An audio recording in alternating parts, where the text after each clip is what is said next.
sampaikan, kalau dulu di PON sebelumnya kita meraup peringkat 21, target kita setidaknya tidak di bawah itu, bahkan kita berharap bisa lebih ya. Mungkin kalau untuk target 10 besar masih terlalu cepat kita membuat target itu, tapi paling tidak peringkatnya harus lebih baik dari tahun yang sebelumnya ini. Mungkin untuk bonus Pak, apakah ada perubahan atau penambahan? Tadi sudah dilaporkan bonus dipersiapkan ya.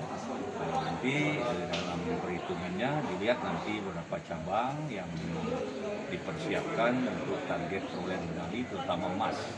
Nah ini tentunya kami dari pemerintah provinsi akan mendukung itu.